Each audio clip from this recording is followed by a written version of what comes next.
The day I got engaged to Lucas Hale, I thought my life had finally aligned the way I always dreamed it would.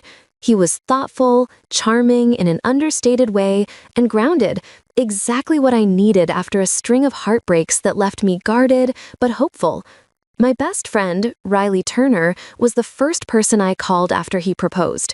We'd been inseparable since college, late-night ramen, terrible karaoke, and crying over bad dates that now seemed a lifetime away. So when she said, "Let we help plan your wedding," I didn't hesitate. It felt right, like things were coming full circle, my best friend by my side as I started this new chapter. But sometimes, the knife that cuts deepest is the one you hand to someone yourself. At first, the mistake seemed innocent. The wrong date printed on the save the dates? Simple typo. The florist confirming the wrong delivery time? A scheduling mix-up. Even the bridal boutique calling to say my dress had been altered incorrectly, I chalked it up to wedding chaos. I was working long hours at the marketing firm, Lucas was traveling frequently for his consulting job, and Riley was juggling the logistics for me.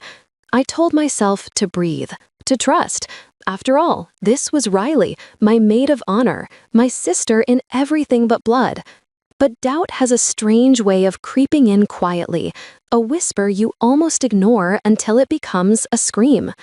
It started one night when I stayed late at the office. I texted Lucas to say I'd be home around 10, but he didn't reply. Unusual, but not alarming.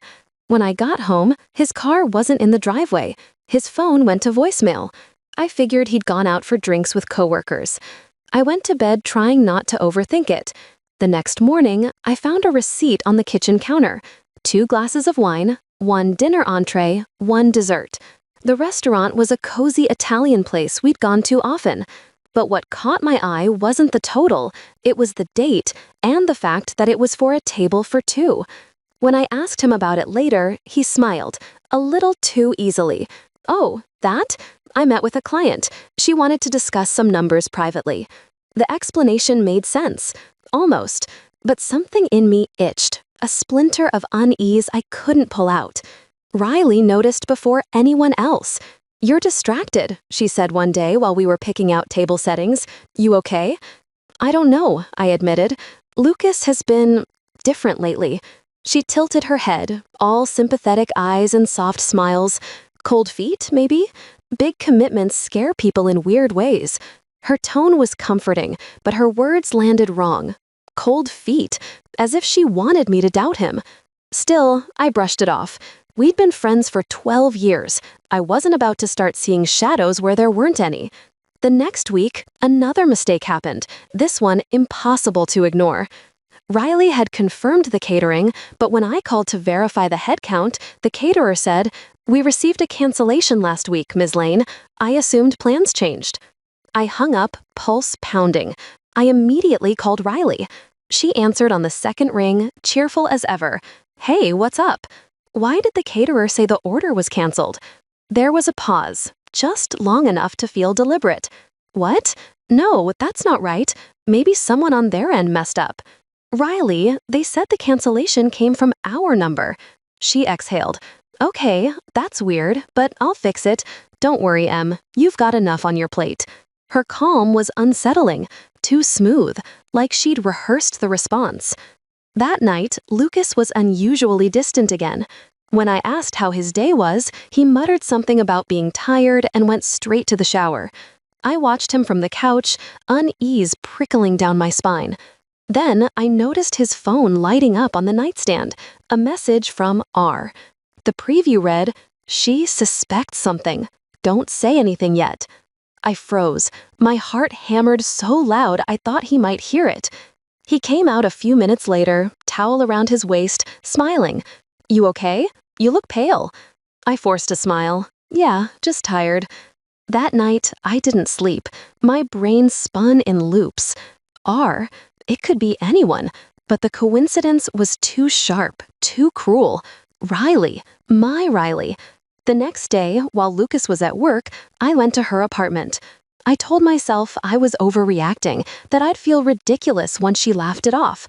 But when she opened the door, her face flickered. Surprise, then tension. Hey, Em, didn't expect you. Yeah, I said softly. I just needed to see you. She stepped aside, letting me in. The place was spotless as always, candles lit, the faint smell of vanilla in the air. My eyes roamed without meaning to, and then I saw it.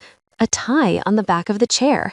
A tie identical to one I'd bought Lucas last Christmas. My throat went dry. That's a nice tie. She turned too quickly. Oh, that? It's old. A friend left it here once. I smiled, tight and fake. Of course. We talked about wedding details for another 10 minutes, her voice steady, mine trembling under the surface, before I left, barely holding myself together. That evening, I told myself I'd get proof. Cold, undeniable proof. Over the next week, I became someone I barely recognized. I checked phone records, traced messages, even created a fake email to see if I could catch either of them slipping. Nothing. Until one night, while transferring guest list documents from Riley's shared drive, I found a hidden folder titled Candid Moments. Inside were photos, selfies of her and Lucas laughing together, him at her apartment, her hand brushing his arm, and one that made my stomach turn completely. A picture of them kissing, time-stamped 3 weeks earlier. For a long moment, I couldn't breathe. My body went cold, my vision blurring. The betrayal felt like acid under my skin, burning, relentless. But alongside the pain, something else rose. A terrible, quiet clarity. They had taken everything from me. My trust, my joy, my wedding. But I wasn't going to let them take my dignity. That night, I sat at my dining table, staring at my reflection in the window. I didn't cry. I didn't scream. I just planned. Methodically. Precisely. By the next morning, I'd decided exactly how it would end. I didn't confront them. Not yet. Instead, I played along. I smiled at Lucas, let Riley coordinate the final touches, nodded through every lie they fed me. I even thanked her for being such a lifesaver when she confirmed the new flower arrangements. Each word was a mask, each nod a countdown. On the day of the wedding, everything gleamed like a dream. The sun glinted off the marble floors of the chapel, the guests buzzed with excitement, and the air smelled faintly of lilac and champagne. I looked radiant, at least that's what everyone told me. Inside, I felt like glass ready to shatter. Riley stood beside me, arranging my veil. "You look perfect," she whispered. I met her gaze in the mirror, smiling just enough to hide the venom in my chest. "Thanks to you," she beamed, not realizing those words weren't gratitude. They were a eulogy. The ceremony began. Lucas stood at the altar, nerves flickering across his face. Our families smiled, the photographer clicked away, and Riley sat in the front row, pretending to wipe tears. When the officiant asked, "Do you, Emily Lane, take Lucas Hale to be your lawfully wedded husband?" I felt the room fade. My pulse slowed. Everything inside me stilled. I turned to look at Lucas, then at Riley, and I smiled. "You know," I said softly, my voice carrying through the hushed chapel, "I think you two look better suited anyway." The silence that followed was electric. The officiant froze. Murmurs rippled through the crowd. Riley's face went white. Lucas blinked, mouth opening, closing, struggling for words. "What are you talking about?" he managed. I pulled my phone from my bouquet and held it up. The photo of them kissing flashed across the screen, visible to everyone in the front rows. Gasps spread like wildfire. "You really should have picked better hiding spots," I said, my tone almost conversational. "That folder named Candid Moments? Not your best idea, Riley." She stood up, trembling. "Emily, please, save it." I looked at Lucas. "And you could have just told me you didn't want this. But you decided to make me your fool instead, so now you get to feel what that's like." I turned, lifted my bouquet slightly, as if concluding a performance, and walked down the aisle. The crowd parted, whispers following me like a storm. Outside, the air was cool, the sun bright. I felt weightless. Not happy, not sad, just free. Later, I learned they both left the ceremony separately. Riley in tears, Lucas trying to explain to guests that it was a misunderstanding. The story spread fast, of course. By evening, half the city had seen the photos.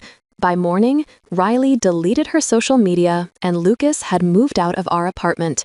I thought I'd feel vindicated, but what I felt instead was quiet, like the calm after a long scream. I spent the next few days packing, moving into a small rental on the edge of town.